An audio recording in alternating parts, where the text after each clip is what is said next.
بسم الله الرحمن الرحيم الحمد لله رب العالمين الصلاة والسلام على رسوله الكريم أشهد أن لا إله إلا الله وحده لا شريك له وأشهد أن محمدا عبده ورسوله نبينا محمد صلى الله عليه وسلم رب اشرح لي صدري ويسر لي أمري واحلل عقدة من لساني يفقهوا قولي ربنا زدنا علما ربنا زدنا علما ربنا زدنا علما اللهم فقهنا في الدين اللهم فقهنا في الدين اللهم فقهنا في الدین۔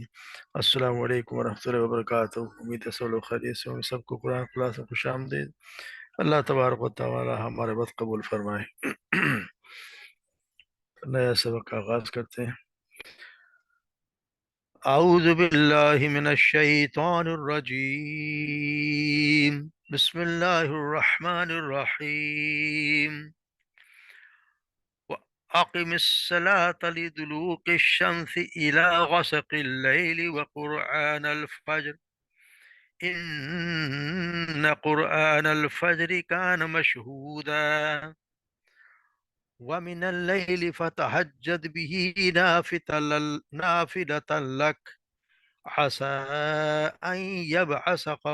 رَبُّكَ مَقَامًا مَحْمُودًا وَقُلْ رَبِّ أَدْخِلْنِي مُدْخَلَ صِدْقٍ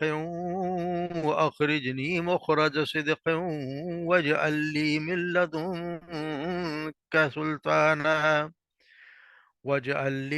لَّدُنكَ سُلْطَانًا نَّصِيرًا وَقُلْ جَاءَ الْحَقُّ وَزَهَقَ الْبَاطِلُ إِنَّ الْبَاطِلَ كَانَ زَهُوقًا وَنُنَزِّلُ مِنَ الْقُرْآنِ مَا هُوَ شِفَاءٌ وَرَحْمَةٌ لِّلْمُؤْمِنِينَ وَلَا يَزِيدُ الظَّالِمِينَ إِلَّا خَسَارًا وَإِذَا أَنْعَمْنَا عَلَى الْإِنسَانِ أَعْرَضَ وَنَأَىٰ بِجَانِبِهِ وَإِذَا مَسَّهُ الشَّرُّ كَانَ يَئُوسًا قُلْ كُلٌّ يَعْمَلُ عَلَى شَاكِلَتِهِ وَرَبُّكُمْ أَعْلَمُ بِمَنْ هُوَ أَهْدَىٰ سَبِيلًا۔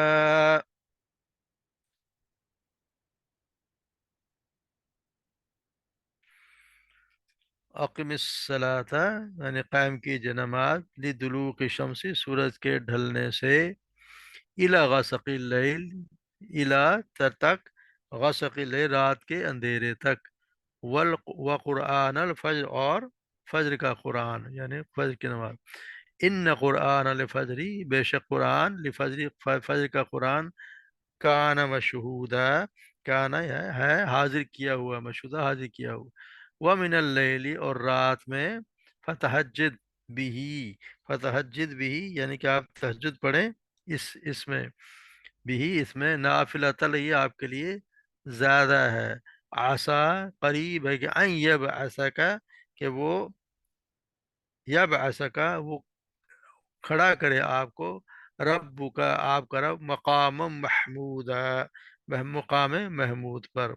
وقر ربی اور کہہ دیجئے اے میرے رب، ادخلنی داخل کر مجھے، مدخل صدق داخل کر مجھے، مدخل صدق یعنی سچائی کے ساتھ، واخرجنی اور نکال مجھے، مخرج صدق سچائی کے ساتھ نکال، وجعل لی اور بنا دے میرے لیے، من لدن کا اپنے پاس سے، سلطانا نصیرا یعنی غلبہ، سلطان غلبہ، نصیرہ مدد دینے والا۔ قل جاء الحق کہہ دیجئے، جاء الحق آ گیا حق، وزہق الباطل اور باطل مٹ گیا، ان الباطل بے شک باطل، کانا زہوقا بے شک باطل مٹنے ہی والا ہے، وننزل من القرآن اور نازل کرتے ہیں، نازل کرتے ہیں ہم، من القرآن قرآن میں سے، ما ہوا شفاء جو ہے، ہوا شفاء شفا، اور ورحمت للمؤمنین اور مومنین کے لیے رحمت، ولا یزید الظالمین اور نہیں وہ اضافہ کرتی ظالمین کے میں، الا خسارہ مگر خسارے میں، وَإِذَا أَنْعَمْنَا، اور اذا اور جب انعمنا ہم انعام کرتے ہیں، علل انسانی انسان پر، عارضہ وہ اعراض کرتا ہے، منہ موڑتا ہے، ونعا بجانبی اور وہ اپنے دور کر لیتا اپنے پہلو کو، جانب اپنے پہلو کو، وَإِذَا مَسَّهُ الشَّرُّ اور جب پہنچتی ہے اسے چونکہ کوئی شرو کوئی تکلیف پہنچتی ہے، کان یئوسا تو وہ مایوس ہو جاتا ہے۔ قل کہہ دیجئے، کل یعملو ہر کوئی، کہہ دیجئے ہر ایک، یعملو عمل کر رہا ہے، علی شاکلتی اپنے طریقے پر عمل کر رہا ہے، فربکم اور آپ اور تمہارا رب، عالم خوب جانتا ہے، بمن ہوا اسے، ہوا جو اہدا سبیلا جو سیدھے سب سے زیادہ سیدھے راستے پر ہے۔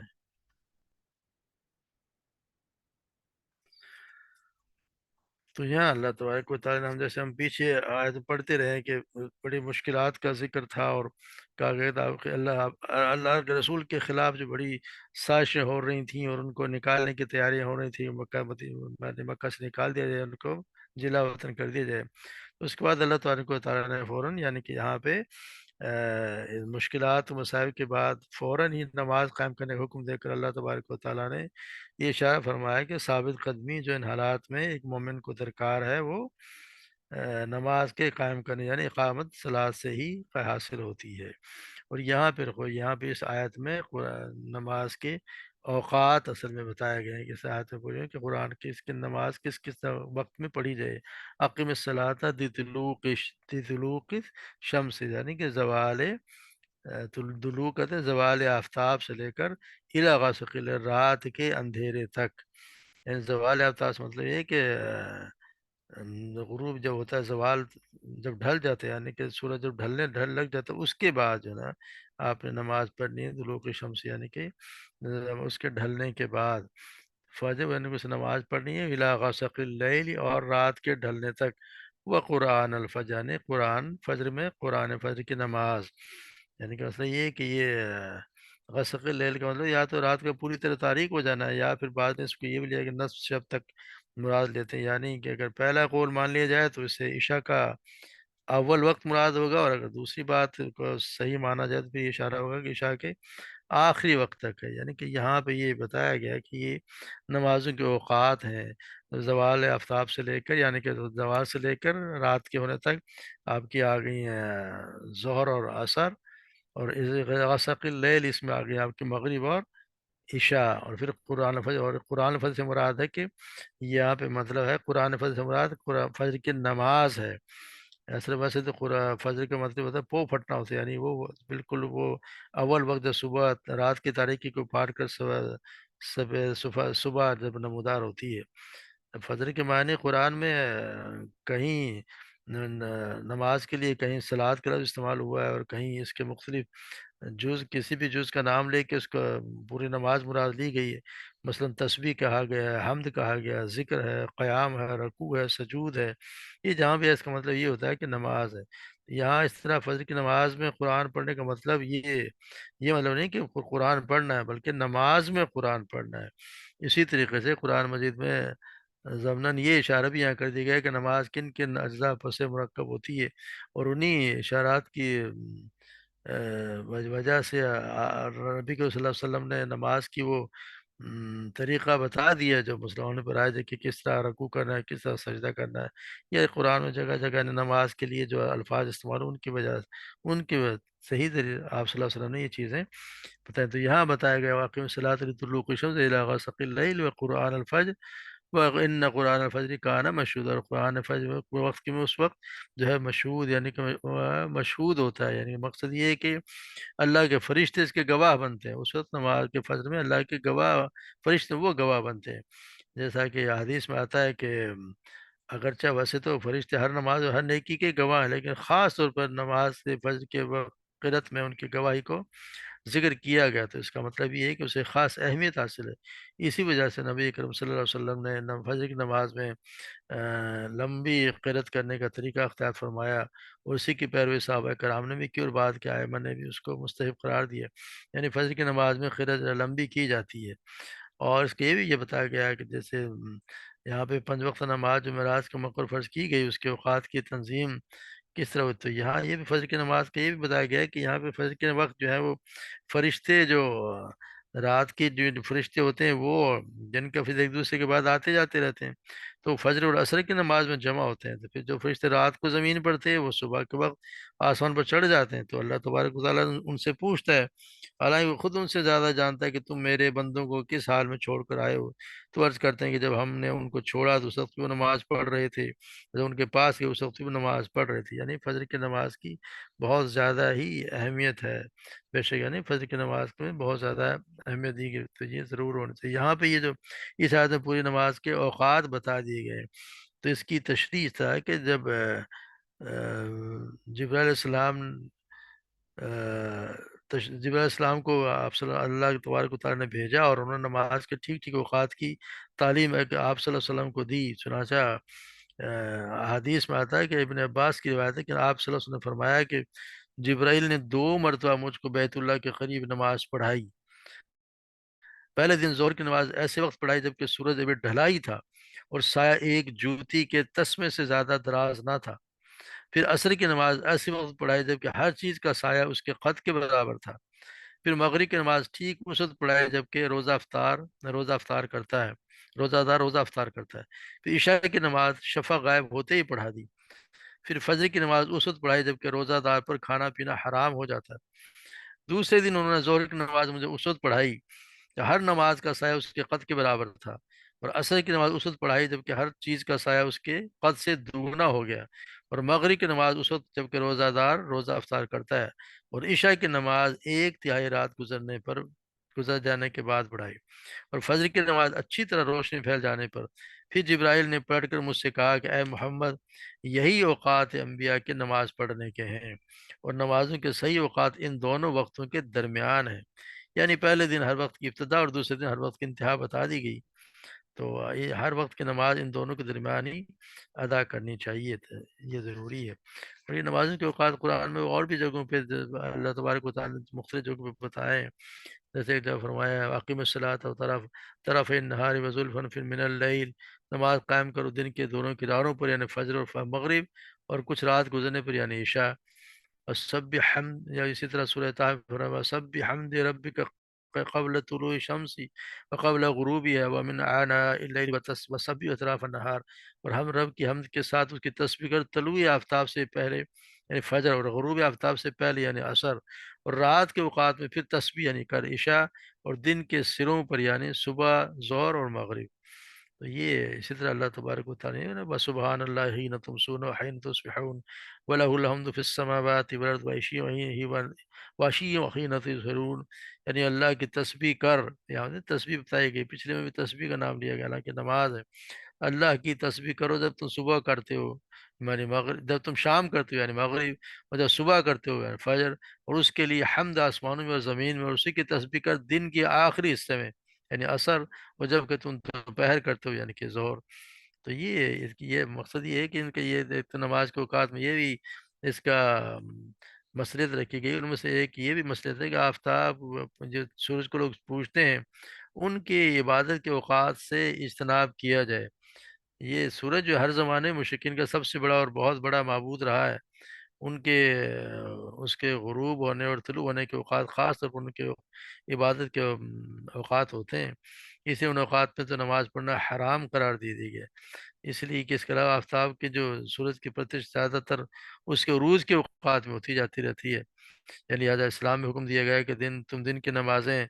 زوال آفتاب کے بعد پڑھنی شروع کرو، اور صبح کی نماز طلوع آفتاب سے پہلے پڑھ لیا کرو۔ اس مصلیت کو آپ صلی اللہ علیہ وسلم نے خود حدیث میں فرمایا ہے، چنانچہ ایک حدیث میں حضرت عمر بن حفصہ بیان کرتے ہیں کہ میں نے نبی کریم صلی اللہ علیہ وسلم کی نماز کے اوقات دریافت کیا تو آپ نے فرمایا صبح کی نماز پڑھو اور جب سورج نکلنے لگے تو نماز سے رک جاؤ، جب سورج نکلنے لگے تو نماز سے رک جاؤ یہاں تک کہ سورج خوب بلند ہو جائے، کیونکہ سورج جب نکلتا ہے تو شیطان کے سینگوں کے درمیان نکلتا ہے اور اس وقت کفار اس کو سجدہ کرتے ہیں۔ پھر دوسرے فرمایا کہ آپ پھر نماز سے رک جاؤ یہاں تک کہ سورج غروب ہو جائے، کیونکہ سورج شیطان کے سینگوں کے درمیان غروب ہوتا ہے، اس وقت کفار کو سجدہ کرتے ہیں۔ اس حدیث میں سورج کا شیطان کے سینگوں کے درمیان طلوع آفتاب طلوع اور غروب ہونے کا مقصد یہ ایک استعارہ ہے، یہ تصور دلانے کے لیے کہ شیطان ان کے نکلنے اور ڈوبنے کے اوقات میں لوگوں کے لیے ایک فتنہ بنا دیتا ہے۔ گویا جب لوگ اس کو نکلتے اور ڈوبتے دیکھ کر سرتریز ہوتے ہیں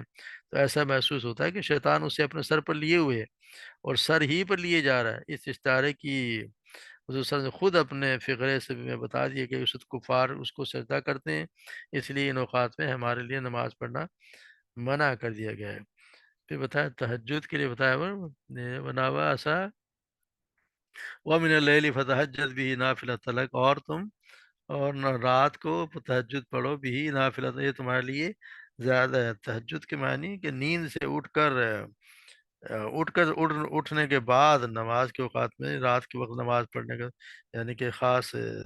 پر انسان سو جائے پھر اٹھ کے نماز پڑھے، تو اس کے لیے بتایا گیا ہے کیا، یعنی کہ رات کے پچھلے پہر اٹھ کر نوافل پڑھنا ہے۔ ساری رات قیام اللیل کرنا تو خلاف سنت ہے۔ آپ صلی اللہ علیہ وسلم رات کے پچھلے حصے میں سوتے تھے اور پہلے حصے میں آپ سو جایا کرتے تھے اور پچھلے حصے میں اٹھ کر تہجد پڑھتے تھے۔ یہی ان کا سنت طریقہ تھا کہ شروع میں آپ سو جاتے پھر اٹھتے تھے رات کو، پھر تہجد کی نماز ادا کیا کرتے۔ تو یہ فرض نہیں ہے، مگر یہ اس کا بہت زیادہ بہت ہی زیادہ کہتے ہیں کہ فائدہ بھی ہے اس کے، بہت زیادہ کہتے ہیں کہ بہت زیادہ بتائے گئے ہیں فائدے بھی اور ثواب بھی بتایا گیا ہے۔ تو جیسے بھائی یہاں پہ یہ آپ کے حافظ نے بتایا آسا یب کا ربک کا مقام محمودہ، کہ قریب ہے کہ ہم آپ کو، کہ اللہ تبارک و تعالیٰ آپ کو مقام محمود پہ کھڑا کر دے۔ یعنی اس کے تہجد کے پڑھنے کا یہ فائدہ ہے کہ آسا بتایا گیا کہ آپ کو تہجد کی وجہ سے مقام محمود پر، یعنی کہ مقام محمود وہ کہ شفاعت کبریٰ کی ایک اجازت اللہ تبارک و تعالیٰ ان کو فرما دیتا ہے، ایسا مقام جہاں پہ ان کے علاوہ کوئی بھی نہیں ہوگا، اور آپ کو یہ شفاعت کبریٰ کی اجازت فرما دی جائے گی، جس کی وجہ سے آپ قیامت کے دن مخلوق کے لیے اللہ کے ہاں سفارش کریں گے تاکہ ان کے بارے میں اللہ تعالیٰ اپنا فیصلہ صادر فرما دے۔ جتنے جو جنتی ہیں جنت میں، جہنم میں بھیج دیے جائیں گے۔ مخلوق کو میدان محشر کی طویل اور وہاں پہ جو کھڑے کھڑے لوگ تھک جائیں گے، اسے نجات کے لیے اللہ کے رسول جو ہے وہ اللہ سے دعا کریں گے، تو اس کے بعد یہ لوگوں کا جو ہے وہ شروع ہوگا حساب کتاب، اس کے بعد ہی، ورنہ تو اتنے لوگ کھڑے انتظار میں کھڑے ہوں گے، کوئی حساب کتاب بھی نہیں ہوگا۔ تو یہ اللہ تبارک و تعالیٰ کوئی خاص مقام محمود بھی یعنی وہ عطا فرمائیں گے۔ اسی لیے آپ بتایا گیا ہے کہ آپ سمجھے بتائیں جو میرے لیے جو بھی کوئی شخص ہے وہ جب بھی اذان کی آواز سنے اور اس کے بعد یہ دعا پڑھے، اللہم رب هذه الدعوة التامة والصلاة القائمة آت محمد الوسیلۃ الفضیلہ وبس مقام محمودا الذی وعدتہ انک لا تخلف الميعاد۔ تو یہ جو بھی پڑھے گا تو اس پر آپ نے فرمایا کہ قیامت کے دن اس کو میری شفاعت نصیب ہوگی۔ یعنی یہ نماز کے اذان کے بعد یہ نماز یہ دعا پڑھ لینی چاہیے، جس سے ہم اللہ تبارک و تعالیٰ سے دعا کرتے ہیں کہ اللہ مکمل دعوت اور قیام صلات کے پروردگار سیدنا محمد صلی اللہ علیہ وسلم کو خاص قرب اور خاص فضیلت عطا فرما، اور انہیں مقام محمود یعنی تعریف کے مقام پر کھڑا کر، جس کا تو نے ان سے وعدہ کیا ہے، یقیناً تو وعدہ خلاف نہیں کرتا۔ تو یہ ہمیں یہ دعا کرنا چاہیے۔ تو یہ آپ سے آپ صلی اللہ علیہ وسلم کا بہت بڑا مقام ہوگا، ایک ہی شخص کو ملے گا سب پوری انسانیت میں، اور وہ آپ صلی اللہ علیہ وسلم ہی ہوں گے۔ اس طرح سیدنا عبداللہ تہجد کے لیے عبداللہ بن عمر بیان کرتے ہیں آپ صلی اللہ علیہ وسلم فرمایا صرف دو قسم کے آدمی ہی قابل رشک ہیں، ایک وہ جسے اللہ تعالیٰ نے قرآن دیا اور اس کے ساتھ دن اور رات کے اوقات میں قیام کرتا ہے، اور دوسرا وہ جسے اللہ تعالیٰ نے مال عطا کیا اور اسے دن اور رات کے اوقات میں خرچ کرتا ہے۔ تو یہ اسی طرح سے ابو ہریرہ بیان کرتے ہیں آپ صلی اللہ علیہ وسلم نے فرمایا کہ ہمارا رب جو بابرکت اور بلند و بالا ہے، جب ہر رات کا آخری تہائی حصہ باقی ہوتا ہے تو آسمان دنیا کی طرف تشریف لاتا ہے، پھر کہتا ہے کون ہے جو مجھ سے دعا مانگے تو میں اس کی دعا قبول کروں، کون ہے جو مجھ سے سوال کرے تو میں اسے عطا کروں، اور کون ہے جو مجھ سے معافی مانگے تو میں اسے معاف کر دوں۔ تو یہ ضروری ہے کہ جو آدمی پڑھ سکے کوشش کرنی چاہیے کہ وہ پڑھا جائے، کیونکہ سیدنا عبداللہ بن عمر بیان کرتے ہیں کہ آپ صلی اللہ علیہ وسلم فرمایا مجھے فرمایا اے عبداللہ تم فلاں آدمی کی طرح نہ ہو جانا کہ رات کو قیام کیا کرتا تھا بعد ازاں اس نے اسے چھوڑ دیا۔ تو یہ آدمی شروع کرتے تو پھر اس پہ قائم بھی رہنا چاہیے، یہ نہیں کہ اس کو چھوڑ کے وجہ چھوڑتے تو پھر بہت زیادہ ہی اور ہی اس کے لیے مشکل ہو جاتی ہے، یعنی کہ اس کا عذاب ہی ہے۔ عذاب تو نہیں، مگر یہ کہ اس کو اپنے اتنا جو ثواب کرتا ہے اس سے وہ محروم ہو جاتا ہے۔ اس طرح سیدنا عبداللہ بن سلام بیان کرتے ہیں کہ آپ صلی اللہ علیہ وسلم جب مدینہ منورہ تشریف لائے تو لوگ فوراً آپ کی طرف بڑھے اور آپ کا استقبال کیا، اور ہر جانبی آواز لگائی گئی کہ آپ رسول اللہ صلی اللہ علیہ وسلم تشریف لے آئے ہیں۔ چنانچہ میں بھی ان لوگوں میں شامل ہو گیا تاکہ آپ کو دیکھ سکوں۔ عبداللہ بن سلام اس وقت جو ہے وہ مسلمان نہیں ہوئے تھے۔ پھر جب میں نے آپ کا چہرہ انور دیکھا تو مجھے یقین ہو گیا کہ یہ چہرہ کسی جھوٹے آدمی کا نہیں ہو سکتا، اور اب میں نے جو آپ سے سب سے پہلی حدیث سنی وہ یہ تھی کہ آپ نے فرمایا، اے لوگو، سلام کو پھیلاؤ، کھانا کھلاؤ، صلہ رحمی کرو، اور رات کو اس وقت نماز پڑھا کرو جب لوگ سوئے ہوئے ہوں۔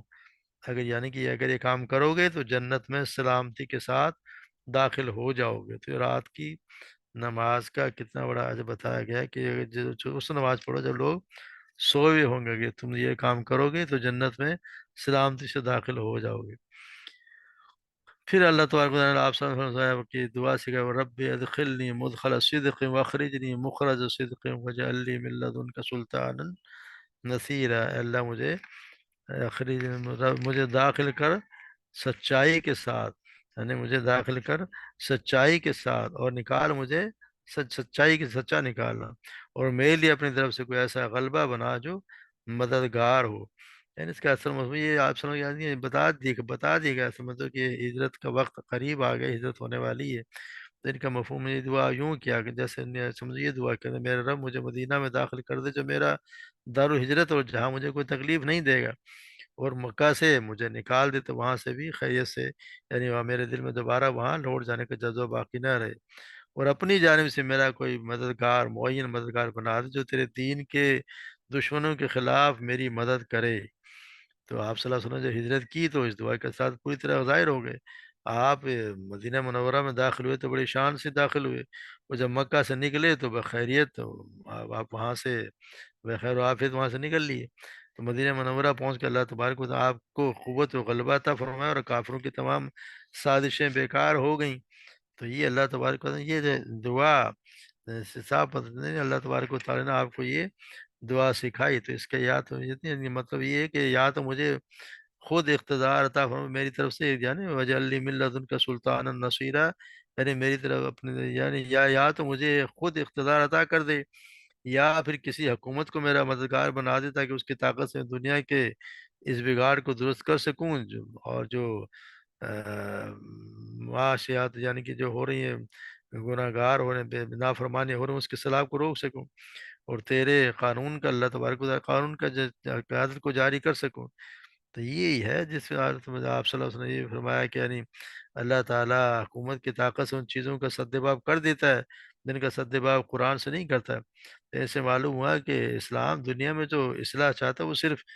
وعظ اور تذکیر سے نہیں ہو سکتی، بلکہ اس کو عمل میں لانے کے لیے پھر سیاسی طاقت بھی درکار ہوتی ہے۔ جبکہ یہ دعا اللہ تبارک و تعالیٰ اپنے خود نبی کو سکھائی ہے، تو اس سے یہ بھی ثابت ہوتا ہے کہ اقامت دین اور نفاذ شریعت اور اللہ کے حدود کو نافذ کرنے کے لیے حکومت چاہنا اور اس کے اصول میں کوشش کرنا کو نہ صرف جائز ہے بلکہ مطلوب بھی ہونا چاہیے۔ اور لوگ غلطی پر ہیں جیسے دنیا پرست دنیا طلبی کی تعبیر کرتے ہیں، کیونکہ یہ مقصد تو حکومت کا مقصد تو یہ یہاں تک مقصد یہ ہے کہ دنیا پرستی نہیں ہے، بلکہ یہ تو اللہ تبارک و تعالیٰ کے نظام کو نافذ کرنے کے لیے اگر کوئی چاہ رہا ہو کہ حکومت اسے ملے تو اس کے لیے پھر جائز ہو جاتی ہے۔ تو پھر اس لیے کہ پھر بھی اللہ تعالیٰ نے یہاں پہ وجعل لی من لدنک سلطان نصیرا وقل جاء الحق وزهق الباطل ان الباطل کان زہوقا۔ تو یہاں یہ بتایا گیا کہ یعنی کہ آپ اگر آپ دیکھیں تو یہ اعلان اس وقت کیا گیا جب کہ مسلمانوں کی بہت بڑی تعداد مکہ چھوڑ کر حبشہ میں پناہ گزین ہو گئی تھی، اور باقی مسلمان سخت مظلومی کی حالت میں مکہ اور اس کے اطراف میں زندگی بسر کر رہے تھے، اور خود آپ صلی اللہ علیہ وسلم کی جان ہر وقت خطرے میں تھی۔ ایسے وقت میں بظاہر تو باطل ہی کا غلبہ تھا، اور غلبہ حق کے آثار کہیں دور دور تک نظر نہیں آتے تھے، مگر اس حالت میں بھی آپ صلی اللہ علیہ وسلم کو حکم دیا گیا کہ تم صاف صاف ان باطل پرستوں کو سنا دو کہ حق آ گیا اور باطل مٹ گیا۔ ایسے وقت میں یہ عجیب اعلان لوگوں کو بڑا عجیب محسوس ہوا ہوگا، اور انہوں نے اسے مذاق میں بھی اڑا دیا، مگر اس پر ہوا یہ کہ نوبس کے بعد یہ نوبس ہی گزرے تھے کہ آپ صلی اللہ علیہ وسلم اسی شہر مکہ میں فاتح کی حیثیت سے داخل ہوئے، اور آپ نے کعبہ میں جا کر ان باطلوں کو مٹا دیا جو 360 بتوں کی صورت میں وہاں سجا رکھا تھا ان لوگوں نے۔ 360 بت جو ہے کعبہ میں انہوں نے رکھے ہوئے تھے۔ تو جس طرح بخاری میں عبداللہ بن مسعود کا بیان ہے کہ آپ صلی اللہ علیہ وسلم فتح مکہ کے دن کعبہ کے بتوں پر بت جو تھے ان پر ضرب لگا رہے تھے، اور آپ کے زبان پر یہ الفاظ تھے: جاء الحق و زہق الباطل ان الباطل کان زہوقا، جاء الحق وما یبدئ الباطل وما یعید۔ تو یہ الفاظ اس دن جاری تھے، اور یہ اللہ تبارک و تعالیٰ نے انہیں پہلے ہی، یہ اس وقت ہی جب کہ حالانکہ یہ سورت جو ہے مکہ میں نازل ہوئی ہے، تو اللہ تبارک و تعالیٰ نے بتا دیا کہ جب حق آ گیا تو باطل ہمیشہ ہمیشہ کے لیے مٹ گیا، تو اس کے باطل نے تو ہمیشہ مٹ ہی جانا ہوتا ہے۔ پھر بتا ننزل من القرآن ما هو شفاء رحمت للمؤمنین، اور ہم نے جو نازل کیا ہے قرآن میں سے وہ شفا ہے اور رحمت ہے مومنین کے لیے، اور جو ظالم ہیں ان کے لیے خسارہ ہے، ان کے لیے تو خسارے کی کسی چیز میں اضافہ کرتی نہیں۔ یعنی قرآن مجید میں تمام لوگوں کے لیے ایک روحانی بیماریوں کا علاج ہے، اور ایمان والوں کے لیے تو یہ سراسر ہدایت اور رحمت ہے۔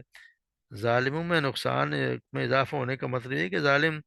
قرآن مجید پر ایمان نہیں لاتے، بلکہ جیسے جیسے قرآن مجید کی آیات اترتی ہیں ان کی ضد میں، مخالفت، حسد میں اضافہ ہوتا رہتا ہے۔ یہ چیزیں نہ صرف ان کے لیے آخرت میں باعث عذاب ہے بلکہ دنیا میں بھی ان کے ذلت کا سبب ہے۔ تو یہ اس کے اس طرح اللہ تبارک و تعالیٰ نے سورہ یونس سے فرمایا: یا ایھا الناس قد جاءتکم موعظۃ من ربکم وشفاء لما فی الصدور وہدی ورحمۃ للمؤمنین۔ اے لوگو، بے شک تمہارے پاس تمہارے رب کی طرف سے عظیم نصیحت، اور اس کے لیے سراسر شفاعت ہے جو اور اس میں سراسر شفا ہے جو سینوں میں ہے، اس کے لیے، یعنی کہ جو ابھی آپ کے بیماریاں جو سینوں میں، اس کے لیے شفا ہے، اور ایمان والوں کی سراسر ہدایت و رحمت آئی ہے۔ ادھر اللہ تبارک و تعالیٰ نے سورہ حامیم سجدہ میں بھی فرمایا: فَقُلْ هُوَ لِلَّذِينَ آمَنُوا هُدًى وَشِفَاءٌ وَالَّذِينَ لَا يُؤْمِنُونَ فِي آذَانِهِمْ وَقْرٌ وَهُوَ عَلَيْهِمْ عَمًى أُولَٰئِكَ يُنَادَوْنَ مِن مَّقَامٍ بَعِيدٍ۔ کہہ دے کہ ان لوگوں کے لیے جو ایمان لائی ہدایت و شفا ہے، اور وہ لوگ جو ایمان نہیں لاتے ان کے کانوں میں بوجھ ہے، اور یہ ان کے حق میں اندھا ہونے کا باعث ہے۔ یہ وہ لوگ ہیں جنہیں بہت دور سے آواز دی جاتی ہے۔ تو یہ ہم جیسے ہم پڑھ کے کہتے ہیں کہ سورہ فاتحہ وہ تو ہے ہی ہر چیز کی، اس میں ہر بیماری کی شفا، اس کو تو کہتے ہی جس سے سورہ رقیہ جس کو پڑھ کے دم کیا جاتا ہے۔ تو اس طرح آپ صلی اللہ علیہ وسلم نے یہ فرمایا کہ سورہ بقرہ ضرور پڑھا کرو، کیونکہ اس کا پڑھنا باعث برکت ہے، اس کا چھوڑنا باعث حسرت ہے، اور جادوگر اس کا مقابلہ نہیں کر سکتے۔ یعنی کہ جادو بھی تو سورہ فاتحہ پڑھتا ہے، اس پہ جادوگروں کا بھی کوئی اثر اس پہ نہیں ہوتا۔ تو اللہ تبارک و تعالیٰ نے ہر چیز کی شفا رکھی ہے، ہمارے دلوں میں جو بیماریاں ہیں ان کی، اس کے لیے شفا ہے، جس کے لیے اس قرآن میں پھر بتایا گیا ہے: اذا وَإِذَا أَنْعَمْنَا وَإِذَا أَنْعَمْنَا عَلَى الْإِنسَانِ أَعْرَضَ بِجَانِبِهِ وَإِذَا مَسَّهُ الشَّرُّ كَانَ يَئُوسًا۔ اور جب ہم انعام کرتے ہیں انسان پر تو وہ اعرض عن جانب، تو وہ اس سے اعراض کرتا ہے۔ تو اس آیت میں کافر انسان کے اصل میں حالت بیان کی گئی جو نور ایمان سے محروم ہوتا ہے، اور دنیا کی محبت اس کے آخرتی فکر پہ غالب ہو جاتی ہے۔ ایسا انسان پھر اللہ کا بڑا ہی ناشکرہ ہوتا ہے، اور جب اللہ تبارک و تعالیٰ اسے ہلاکت سے نجات دے دیتے ہیں، یا کوئی مصیبت آتی ہے اسے دور کر دیتے ہیں، تو وہ ناشکری پر اتر آتا ہے اور اسے پکارنا بھول جاتا ہے۔ لیکن جب کوئی پریشانی لاحق ہوتی ہے تو پھر خوف، مرض یا بھوک میں مبتلا ہوتا ہے، تو اللہ پر ایمان نہ ہونے کی وجہ سے وہ مایوس ہو جاتا ہے، اور مایوسی کے گہرے بادل اس پہ چھا جاتے ہیں۔ اس کی یہاں پہ کیفیت بیان کی گئی ہے۔ اس کے برعکس جو مومن ہے وہ تو نعمت پا کر سراپا شکر بن جاتا ہے، اور مصیبت کے وقت صبر کا دامن ہاتھ سے نہیں جانے دیتا۔ تو یہ تو اس کے جیسے آپ صلی اللہ علیہ وسلم بتایا کہ مومن کا معاملہ تو بڑا عجیب ہے، اس کے ہر معاملے میں بھلائی ہی بھلائی ہے، اور یہ فضیلت سوائے مومن کے کسی اور کو حاصل نہیں ہے۔